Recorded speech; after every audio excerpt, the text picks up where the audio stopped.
तो स्टूडेंट्स कल अपने जो सेल है उसमें गिब्स ऊर्जा के साथ सेल विभव का सहसंबंध हमने पढ़ लिया था और सभी को समझ आ गया था कि जो गिब्स ऊर्जा होती है डेल्टा जी, उसका वैल्यू कितना होता है बच्चों।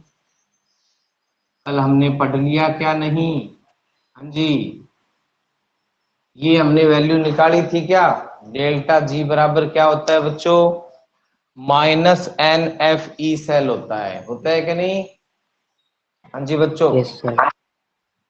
ये निकाल लिया। इसका यूज होगा, आज अपन पढ़ने जा रहे हैं बेटा नर्नेस्ट इक्वेशन, बोर्ड के लिए बेहद इंपॉर्टेंट।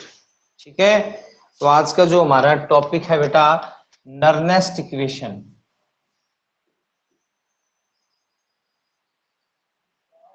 नर्नेस्ट समीकरण।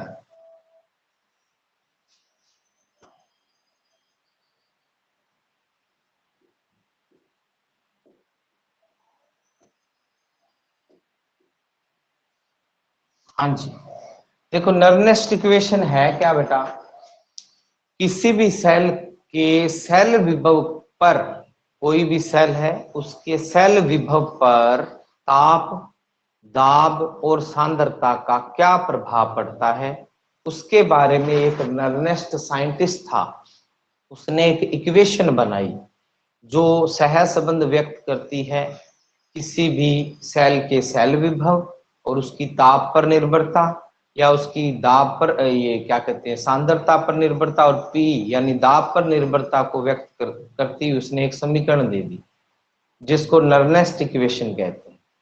तो सबसे पहले तो यही नर्नेस्ट इक्वेशन क्या बताती है, तो नर्नेस्ट क्या बताती है भी बोलो। नर्नेस्ट भी किसी सेल के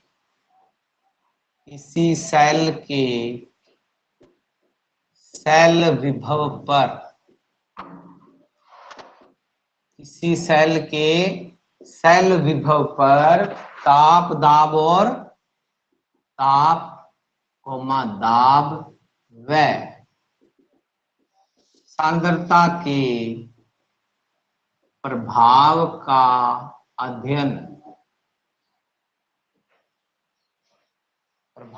अध्ययन, नर्नेस्ट ने किया। ठीक है, और क्या दी बेटा, और एक समीकरण दी जिसे नर्नेस्ट समीकरण कहा जाता है। अब नर्नेस्ट समीकरण की व्युत्पन्न करते हैं अपन।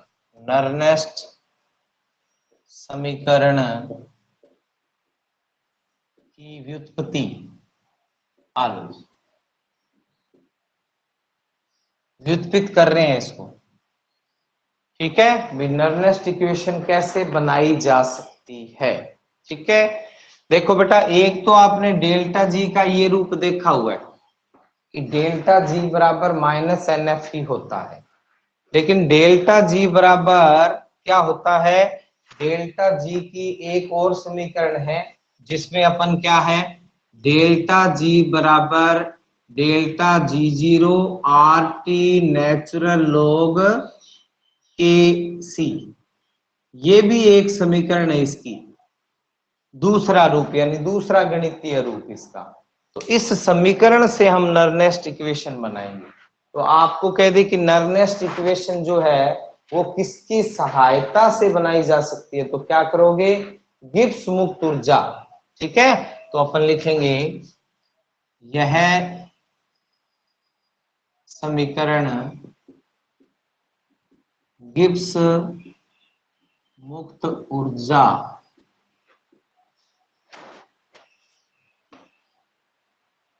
गिब्स मुक्त ऊर्जा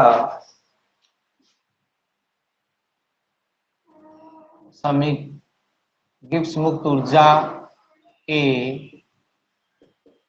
गणितीय समीकरण से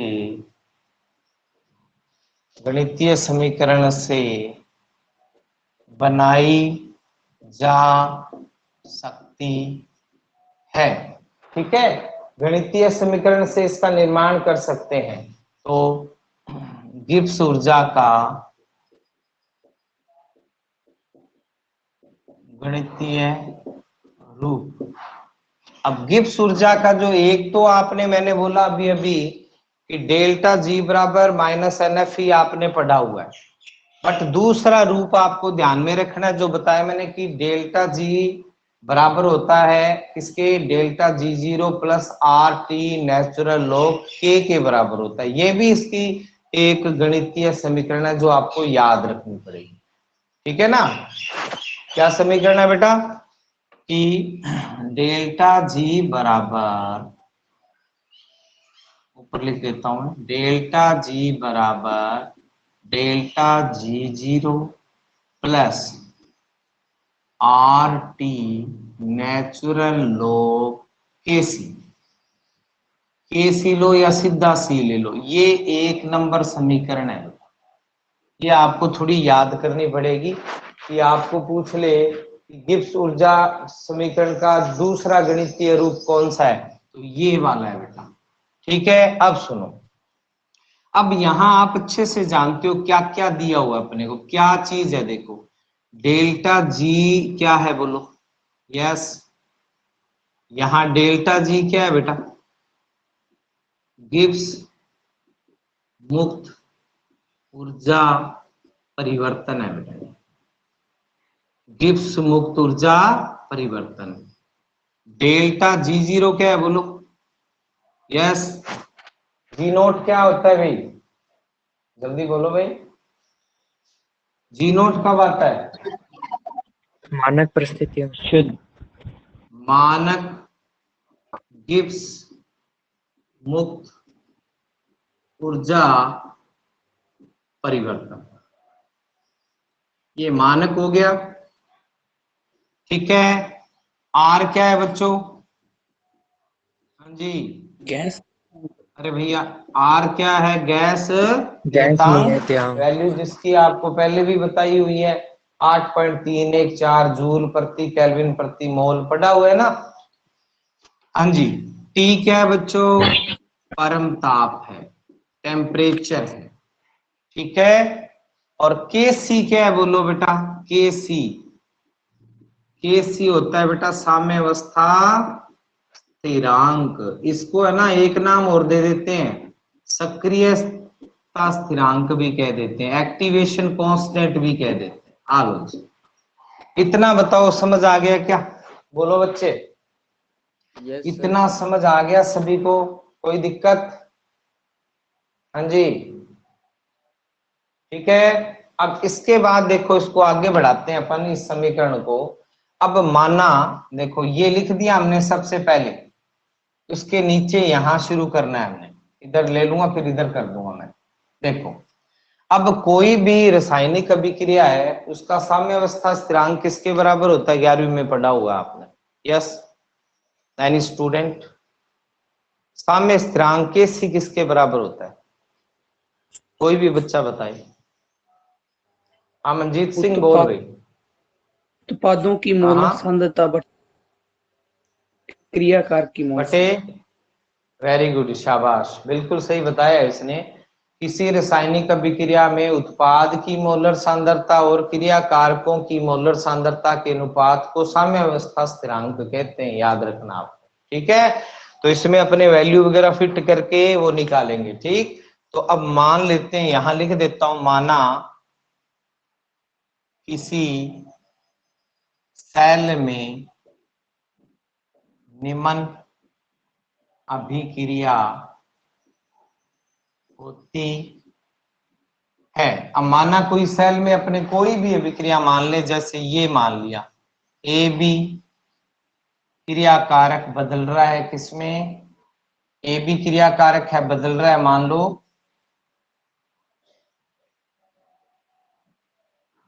सी प्लस डी में, ये क्रिया कारक ये उत्पाद पता ही है आपको।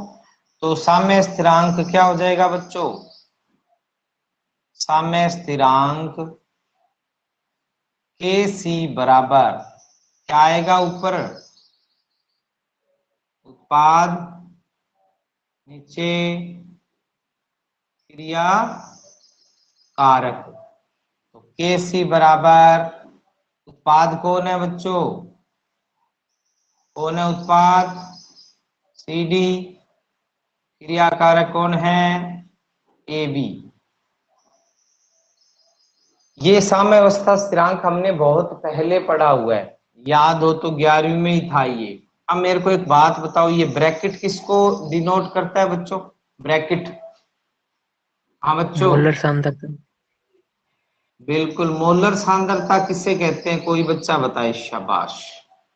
ये ब्रैकेट बताता है मोलर सांद्रता, और किसको बताता है जसप्रीत, यस एनीवन, मनजीत सिंह, ये और किसको नवजात। डिनोट करता है, हैं? नवजात नहीं है नवजात बेटा, यहाँ नवजात नहीं, वर्तमान। नहीं नहीं नहीं नहीं, ये नवजात नहीं है। ब्रैकेट और किसको शो करता है ये मोलर सांद्रता के अलावा, एनीवन, कोई स्टूडेंट। सक्रिय द्रव्यमान। हाँ very good Hitesh Kumar, active mass को शो करता है बेटा, सक्रियन द्रव्यमान, सक्रिय द्रव्यमान। हाँ भाई, सक्रिय द्रव्यमान किसे कहते हैं, कोई बच्चा बताए, शाबाश। मैंने सारा लिखा दिया, 11वीं में था ये। सक्रिय द्रव्यमान होता है किसी निश्चित आयतन में उपस्थित उस पदार्थ की मोल मात्रा। सक्रिय द्रव्यमान मोल बटे आयतन होता है, ध्यान में रखना, वैसे ही लिख दिया यहाँ, वैसे कोई रोल नहीं है। हाँ भाई समझ आ गया कि इतना बोलो।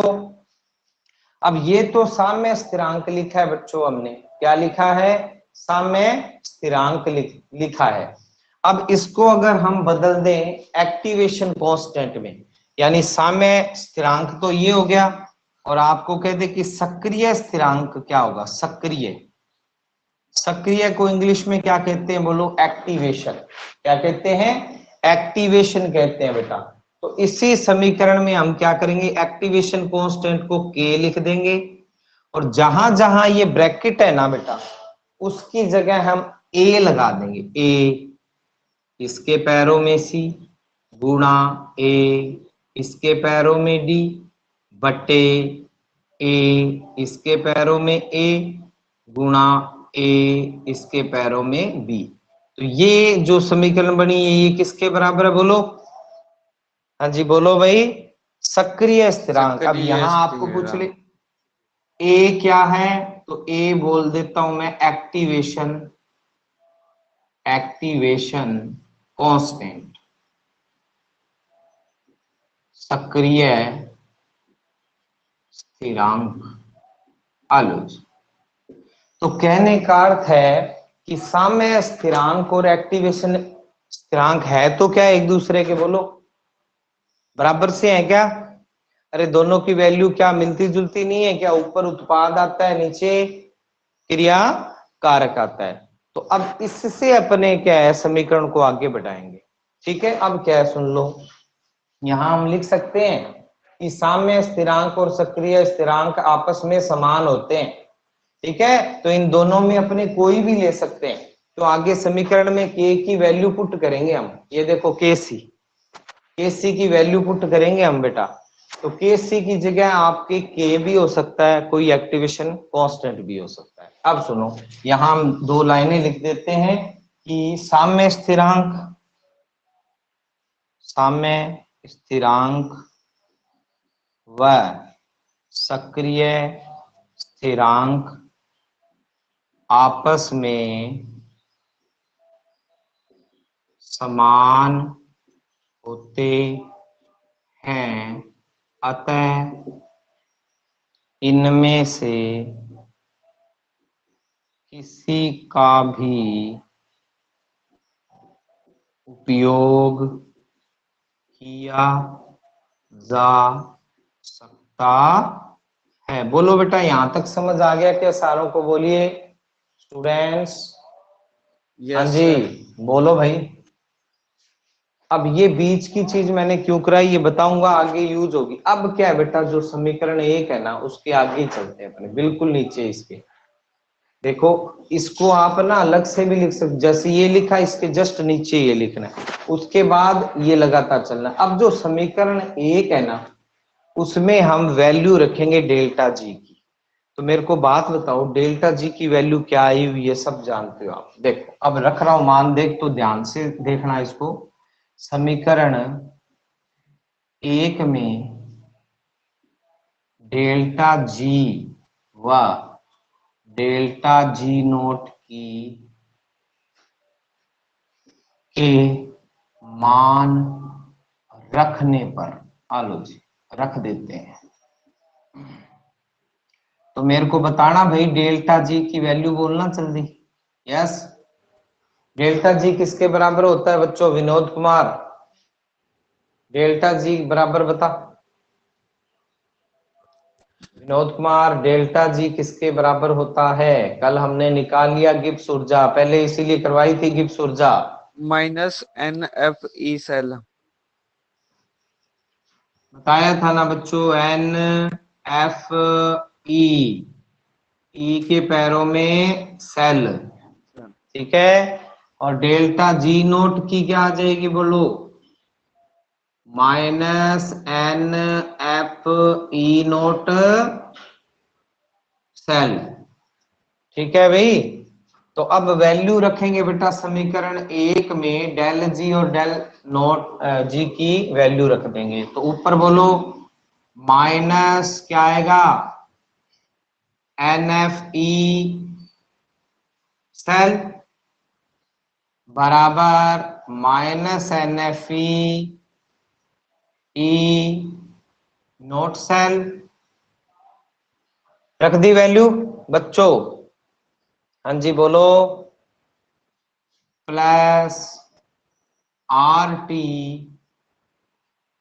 Natural log KC।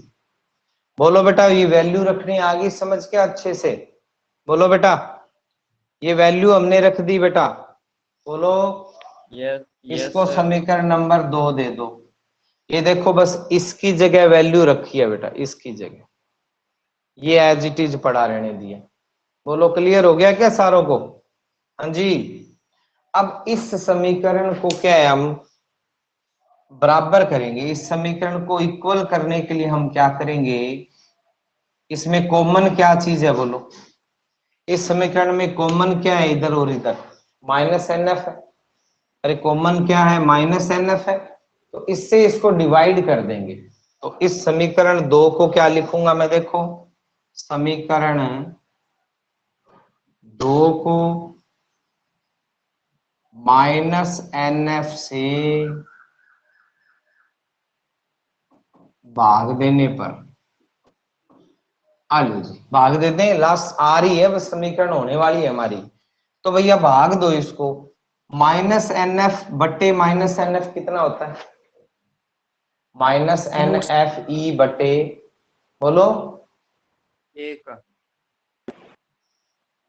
अरे भैया -NFE बटे -NF, -NF से -NF, ई सेल बच जाएगा सिर्फ।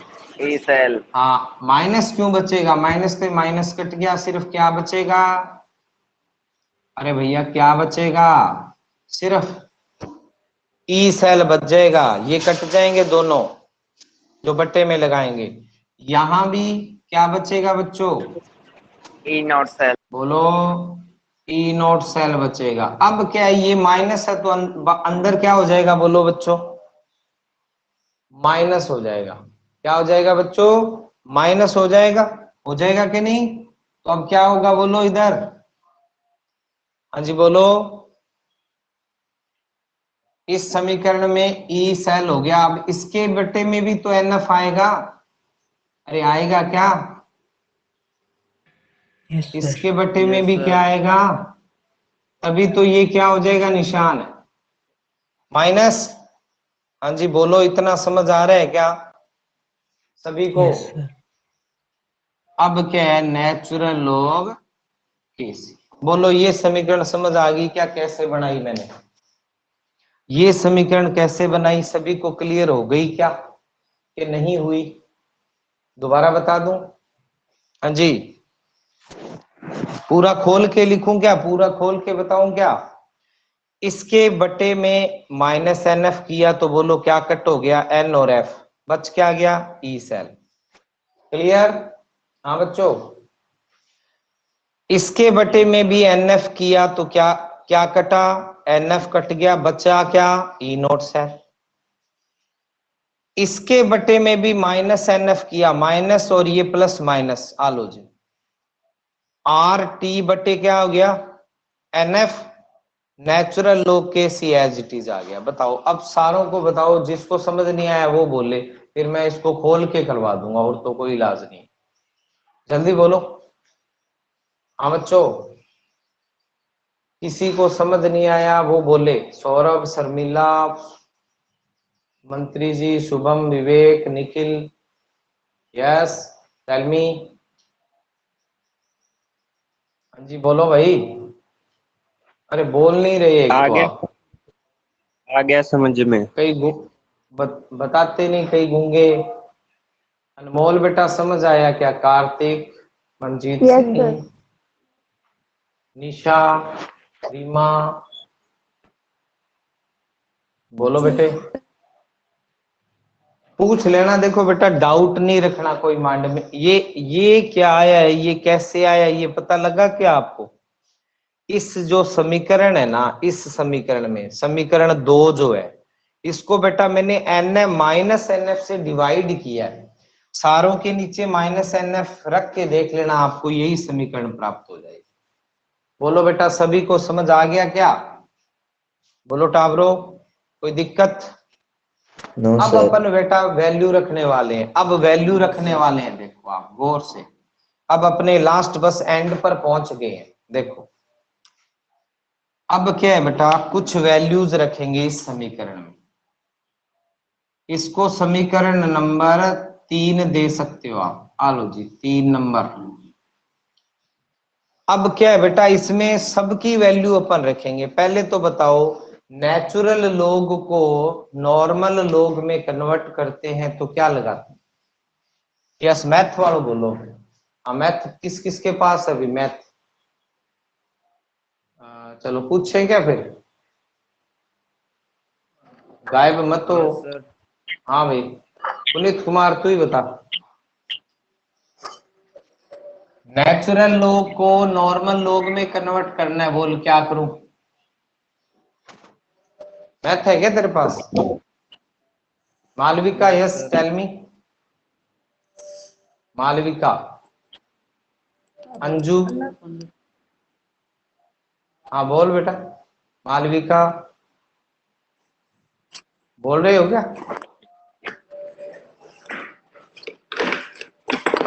बता रहे हो क्या? नहीं, साउंड आ रहा है बेटा, या तो माइक ऑफ कर दो मालविका, माइक ऑफ रखो बेटा आप। अर्शदीप बता भाई, विनोद कुमार, पुनीत कुमार, जसप्रीत, किसी को नहीं मालूम? हितेश पता है क्या बेटा तेरे को? हितेश, इसके बेस आधार ए हो। हाँ आधार ई होता है, वो तो बेस की ई होता है, उसको फिर बदलते कैसे है?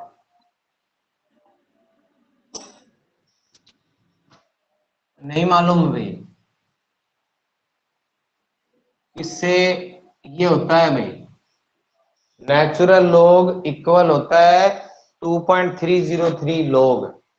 समझ आ गया क्या?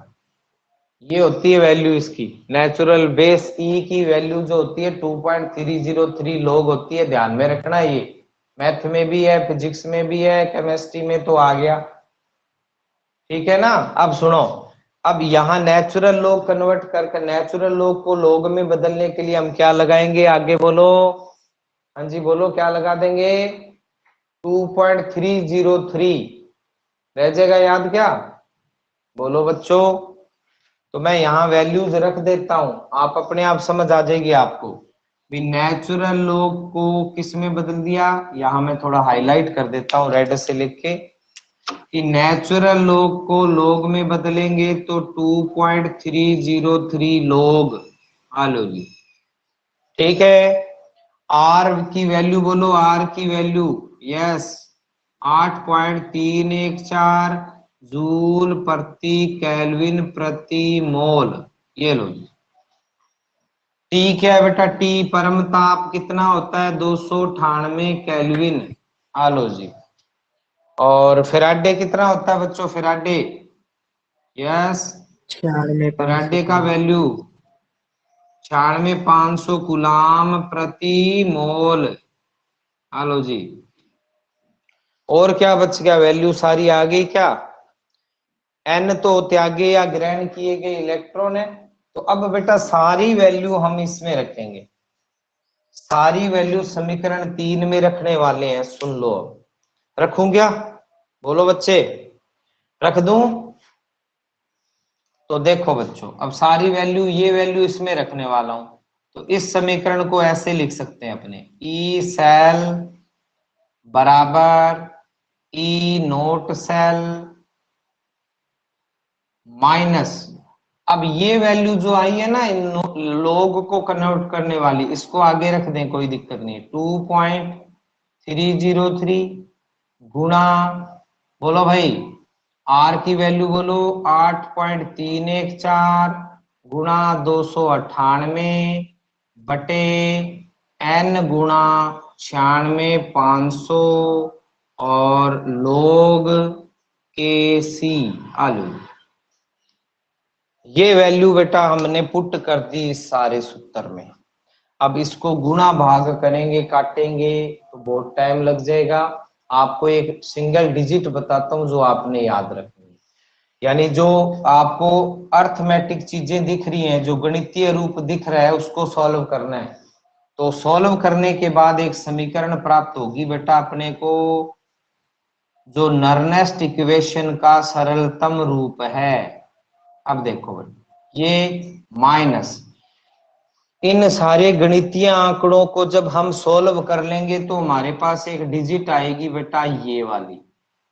ये आप याद रख लोगे क्या बच्चों, बोलो, कितनी डिजिट आ जाएगी हमारे पास, 0.0591। बोलो, डाटा, एक डाटा तो याद कर सकते हो, 0.0591। बोलो बच्चों, आपसे ही गुणा भाग कर लेना बैठ के, नो प्रॉब्लम। बट ये गुणा भाग करने के बाद, डिवाइड करने के बाद ये राशि आएगी। नीचे क्या बच गया बोलो, हाँ जी, नीचे क्या बच गया बेटा, एन, ये लिख दिया एन। सामने क्या बच गया बोलो, लोग केसी। ये लो, ये देखो, ये भाई, तो ये जो समीकरण है बेटा क्या है, यह समीकरण नर्नेस्ट इक्वेशन की सरलतम समीकरण, सरलतम रूप है। बताओ बेटा, कर लोगे क्या, एनी डाउट, एनी प्रॉब्लम। मैं लिख देता हूं, यह समीकरण नर्नेस्ट समीकरण का सरलतम रूप है। बोलो भाई, एनी डाउट, किसी भी स्टूडेंट को कोई दिक्कत आ रही है तो बताओ अब मेरे को। ये मैंने नर्नेस्ट इक्वेशन का क्या कर दिया, व्युत्पत्ति कर दिया, इसको व्युत्पन्न कर दिया इसको। बोलो बच्चों, कोई डाउट, कोई अक्षर दिखाई नहीं दे रहा हो तो बोलो, बोलो बच्चे, हाँ जी स्टूडेंट्स। No, no sir. अब इसमें लिखना क्या है, देखो, सबसे पहले कौन सा कॉलम लिखना है, कौन सा डब्बा लिखना है, ये वाला, ये डिब्बा लिखना है सबसे पहले। हाँ जी, समझ आ गई ना, ये डिब्बा सबसे पहले यहां तक, ठीक, ये लिख दिया हमने। 2 नंबर क्या लिखना होता है बोलो, ये 2 नंबर, इतना इतना, ये 2 नंबर है। और लास्ट में जो बच गया, ये कितने नंबर है बच्चों, बोलो, ये कितने नंबर पॉइंट है, 3 नंबर है। तो बताओ बच्चों, क्लियर हो गया क्या सारों को, बोलो भाई, नर्नेस्ट इक्वेशन कैसे बनाई, हाँ जी सर। बोलो, कोई डाउट है तो बता दो, कल मैं आके दोबारा करवा दूंगा एक पेज में फटाफट। पहले ये बताओ, ये समझ आ गया क्या सारों, हाँ जी, कोई दिक्कत भाई, अब स्क्रीनशॉट इसका खींच लो। सभी को समझ आ गया क्या? मंत्री बोलो, क्या कह रहे हो? सर इस पर न्यूमेरिकल होंगे। यस बिल्कुल न्यूमेरिकल है, तभी तो करवाया है ये। नर्नेस्ट इक्वेशन पे न्यूमेरिकल आ जाएंगे। केसी की वैल्यू पुट कर सकते हैं क्या? बिल्कुल लिख सकते हैं, वही लिख रहा था अभी। ठीक है, बिल्कुल लिख सकते हैं। केसी की जगह मैं अब लिखने वाला हूं, इसके नीचे लिखूंगा मैं, क्यों जगह नहीं है। आप इसका स्क्रीनशॉट ले लो, उसके बाद आगे इसी के नीचे चलेगा प्रोग्राम। ये आप स्क्रीनशॉट ले लीजिए, आप 1 मिनट ले लीजिए स्क्रीनशॉट, फटाफट जल्दी करो।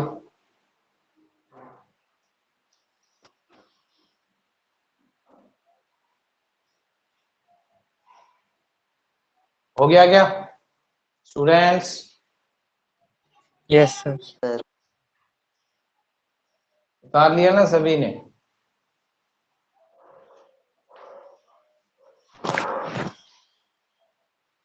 अरे हो गया क्या? Yes sir. Yes sir. ठीक है। अब देखो बच्चों, हमारे पास लास्ट समीकरण आ गई। हमें अच्छे से पता लग गया कि भाई नर्नेस्ट इक्वेशन का सरलतम रूप क्या है। अपने को ये मालूम हो जाए तो उसके बाद अपन क्या है, इस समीकरण को कैसे भी आगे बढ़ा सकते हैं। अब हमारे पास देखो सरलतम रूप आ ही गया। वीडियो नहीं आ रही है? सभी के पास आ रही है क्या वीडियो? बोलो बच्चे, यस आ रही दिखाई है दे सर। रहा है क्या? यस सर आप सर। पे पोस्ट ओनली पोस्टर्स आ रहा है। पोस्टर आ रहा है मेरा? तो तेरे बेटा वो कंजक्शन है फिर नेटवर्क में। चलो मैं लैपटॉप के द्वारा देता हूँ। हाँ सॉल्व करेंगे बेटा मंजीत सिंह, लोग वगैरह निकालेंगे। हाँ भाई, आ रही है क्या video? Anil yes sir. Kumar, ठीक है भाई। अब सुनो बच्चों, अब देखो बेटा इस समीकरण को, समीकरण 4, इसको अपन सक्रिय सक्रिय स्थिरांक के रूप में भी लिख सकते हैं क्या? सक्रिय स्थिरांक के रूप में ये समीकरण क्या हो जाएगी बोलो? ई सेल बराबर ई नॉट सेल माइनस, ठीक है, 0.059 अपॉन एन लॉग के। अरे इस रूप में भी लिख सकते हैं ना, वो साम्य स्थिरांक के रूप में है केसी। और ये किस रूप में है बेटा? बोलो, हमने शुरू में बात की थी बच्चों, ये क्या है? सक्रिय स्थिरांक के रूप में लिख सकते हैं अपन। क्यों बच्चों, दिख रहा है क्या सभी को? अब आप जानते हो लोग के बराबर क्या होता है, पढ़ा है हमने। तो ई सेल बराबर E nought cell minus 0.0591 upon n, यहाँ क्या हो जाएगा लोग, ऊपर ऊपर बोलो भाई, ऊपर कौन आएगा बच्चे? उत्पाद। और नीचे कौन आएगा बेटा? क्रिया कारक। ठीक है बेटा, समझ आ गया क्या सारों को? बोलो, ये मैंने जो लिखा है ये आपको समझ Yes, आ गया sir. क्या? क्योंकि अपने अभी अभी पढ़ के आए हैं के सी बराबर क्या होता है बच्चों। अरे क्या पढ़ा है हमने? के सी बराबर साम्य स्थिरांक किसके बराबर होता है, या के बराबर क्या होता है? के उत्पाद बराबर बटे भी यही था, उत्पाद बटे क्रिया कारक, अभी अभी पढ़ा है हमने। तो हम के सी की वैल्यू यहाँ पुट कर सकते हैं क्या नहीं कर सकते? बोलो, बोलिए बच्चों, कर सकते हैं ना? तो देखो बेटा, पेपर में आ जाए नर्नेस्ट समीकरण क्या है, तो आपको ये व्युत्पन्न करना है। लेकिन अगर आपको आ जाए कि किसी विशेष इलेक्ट्रोड के लिए नर्नेस्ट समीकरण लिखो, अब हम उपयोग ही पढ़ने वाले हैं, नर्नेस्ट समीकरण के उपयोग, तो मैं आपको अब अप्लाई करना सिखाऊंगा। ये समझ आ गया क्या? ये बोलो बेटा, ये कैसे आया भाई? अरे कैसे आया ये सरल रूप था। K या के C आएगा, और K या के C का मान क्या होता है? उत्पाद की मोलर सांद्रता बटे क्रिया कारक की मोलर सांद्रता। ठीक है बच्चों, तो अब देखिए आप, अब मैं बेटा क्या बताने जा रहा हूं, ये यहां तक फिनिश हो गया। अब नर्नेस्ट समीकरण के अपन उपयोग पढ़ने जा रहे हैं। पहले इसको साफ कर दूं क्या? इसका स्क्रीनशॉट ले लो, बस इसी के नीचे लिखनी है 2 बातें। स्क्रीनशॉट लो, जल्दी करो, जल्दी कीजिए फटाफट। हो गया सर। अब देखो, अब अपने करने जा रहे हैं नर्नेस्ट समीकरण के उपयोग। लो जी, उपयोग करने वाले हैं भाई।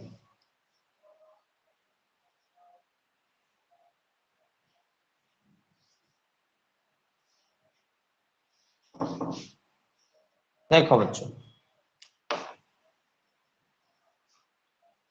हेडिंग है नर्नेस्ट समीकरण के उपयोग। नर्नेस्ट समीकरण के क्या पढ़ने जा रहे हैं बेटा? उपयोग। अब सबसे पहले आता है किसी इलेक्ट्रोड के लिए नर्नेस्ट समीकरण लिखने में। कोई भी इलेक्ट्रोड दिया हो, उसके लिए नर्नेस्ट इक्वेशन बनानी हो तो कैसे बनाएंगे बच्चों, वो समझ लो आप। ठीक है, तो कैसे बनाना है सुन लो ध्यान से। सबसे पहले जो इलेक्ट्रोड पर काम क्या करना है देखो। अब बताओ, कोई भी इलेक्ट्रोड है, माना कि जस्ते वाला है, जिंक इलेक्ट्रोड है, कॉपर इलेक्ट्रोड है, उस पे सबसे पहले अपन क्या करते हैं? सबसे पहले जो रिएक्शन है वो लिख देते हैं। बाद में उसके विभव को किस रूप में लिखा जाता है बोलो? किसी भी सेल के सेल विभव को इलेक्ट्रोड विभव को किस रूप में लिखा जाता है? ऑक्सीकरण विभव या अपचयन विभव? जी, अपचयन विभव के रूप में लिखा जाता है, लिखा जाता है ना। तो सबसे पहला काम हमने नर्नेस्ट इक्वेशन बनाने से पहले सबसे पहला काम यही करना है कि कोई भी एनोड या कैथोड पर होने वाली रासायनिक अभिक्रिया को सबसे पहले अपचयन विभव के रूप में लिखा जाता है। अपचयन विभव वाली समीकरण क्या होता है? क्रिया कारक और उत्पाद का पता चल जाता है। फिर वो वैल्यू हम क्या रख देते हैं, जहां हम KC लगाते हैं वहां, तो हमारे पास उस इलेक्ट्रोड के लिए नर्नेस्ट समीकरण आ जाती है। अब जैसे आपके सामने है, मैं अभी करता हूं। सर्वप्रथम तो क्या है बेटा, किसी भी इलेक्ट्रोड पर होने वाली अभिक्रिया को अपचयन के रूप में लिखते हैं। तो सर्वप्रथम किसी भी इलेक्ट्रोड पर होने वाली अभिक्रिया को उसके अपचयन विभव के रूप में लिखा जाता है। पहला काम हमने कर दिया, अभी लिखा जाता है। उसके बाद निम्न प्रकार नर्नेस्ट समीकरण बनाते हैं। अब बना रहे हैं बेटा, देखो पहले मैं कॉपर जिंक सेल ले रहा हूं भाई कलाकारों, कॉपर जिंक सेल के लिए। अब सबसे पहले मैं इलेक्ट्रोडों की लिखूंगा, फिर सेल की बात करूंगा। तो सबसे पहले मैंने यहां Zn इलेक्ट्रोड के लिए नर्नेस्ट समीकरण,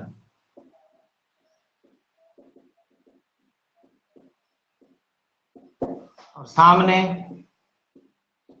बोलो किसके लिए?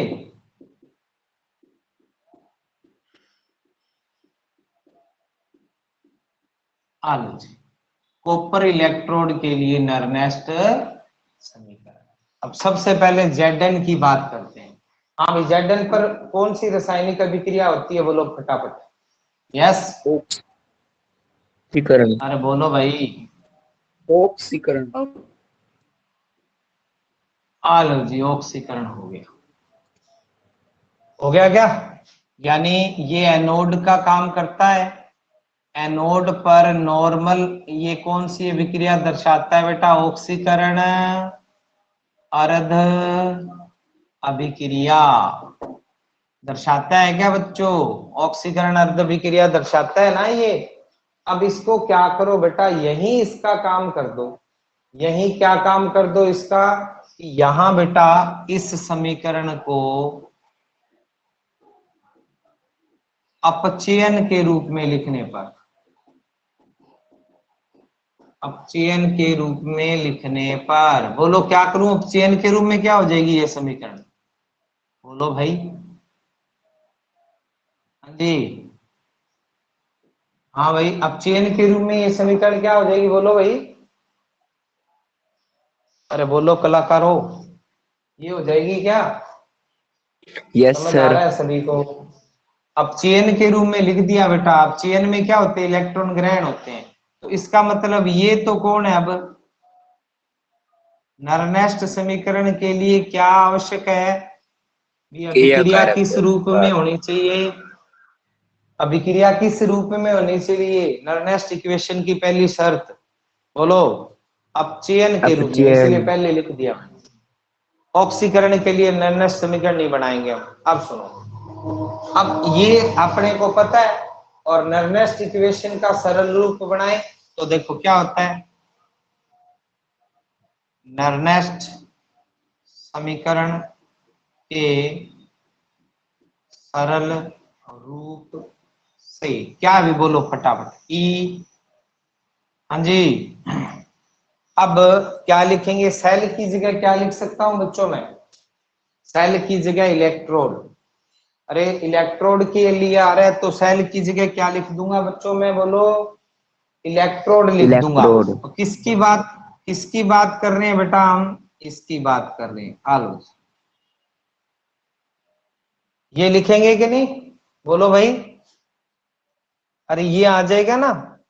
सरलतम रूप क्या था? आपको याद है कि ई सेल था। ई सेल की जगह क्या लिख देंगे? ई इलेक्ट्रोड बराबर ई नोट इलेक्ट्रोड माइनस 0.0591 बटे एन लोग के सी। ये इसका सरलतम रूप बन जाएगा इलेक्ट्रोड के लिए। सेल के लिए तो ई सेल आता है, इलेक्ट्रोड के लिए ई इलेक्ट्रोड आ जाएगा, क्योंकि बताया हुआ है मैंने। तो Zn बराबर क्या हो जाएगा? बोलो बच्चों, नीचे लिख देता हूं थोड़ा। ई Zn प्लस 2 Zn बराबर ई, हाँ जी, E nought Zn plus 2 Zn minus 0.0591 बट्टे बोलो कितने आएंगे? शाबाश। हाँ भाई, बट्टे कितने लगाऊं? अरे क्या लगाऊं N बट्टे? एन लगाऊं कि कुछ और लगाऊं? तो फिर अरे कितने त्यागे गए, ग्रहण किए गए इलेक्ट्रॉन कितने हैं? 2। अरे कितने हैं भाई? बोलिए बच्चों। 2। 2 आएगा यहाँ। एन के स्थान पर क्या आ जाएगा? 2 आएगा। पूछोगे जी 2 दो। कहां से आया? तो 2 क्या है? बोलो, इस इलेक्ट्रॉन में यूज किए गए इलेक्ट्रॉनों की संख्या है। अब लोग, हाँ जी, के सी की जगह क्या लिख दूं? बोलो, उत्पाद बटे क्रिया कारक। तो अब बेटा वैल्यू रख दो फटाफट। ई Zn प्लस 2 Zn, ई Zn प्लस 2 Zn माइनस 0.0591 बटे 2 लोग। हाँ भाई, उत्पाद कौन है इन दोनों में से? यस, कौन है? Zn। Zn बटे क्या आएगा? Zn प्लस बटे 2। क्या आएगा? Zn plus 2। कोई दिक्कत यहां तक? अरे यहां तक कोई दिक्कत नहीं ना? No sir. अब आपको बता दूं, किसी भी जो धातु की मोलर सांद्रता का मान हमेशा इकाई होता है, याद रखना। तो हमारे पास समीकरण क्या आ जाएगी? बोलो, समीकरण देखो। E Zn plus two oblique Zn बराबर E nought Zn plus two oblique Zn minus 0.0591 बटे 2 लोग इसकी वैल्यू 1 हो गई, तो ये बोलो क्या हो जाएगा, Zn प्लस टू नीचे आ जाएगा। बोलो ये एक वैल्यू किसकी हो गई, इसकी। अरे हो गई क्या, बोलिए बच्चों, यस सर। समझ आ गया क्या। अब लास्ट देख लो क्या करूं, अगर मैं ये निशान बदल दूं, अगर मैं ये माइनस का निशान बदल दूं तो ये Zn प्लस टू कहा जाएगा, बोलो बोलिए उल्टा करेंगे। ऊपर। कहाँ आ जाएगा भाई, ऊपर आ जाएगा। वेरी गुड, आ लो जी, ये लो जी, ये मैंने निशान लगाया प्लस। अब 0.0591 बटे 2 और ये हो जाएगा लोग, बोलो किसके, Zn प्लस टू के। ये आगे इसकी दोनों रूप लिखा दिए, प्लस वाला भी और माइनस वाला। तो ये बेटा Zn इलेक्ट्रोड के लिए नर्नेस्ट इक्वेशन, ऐसे ही कॉपर की करेंगे। क्लियर सभी को क्या, बोलो बच्चों।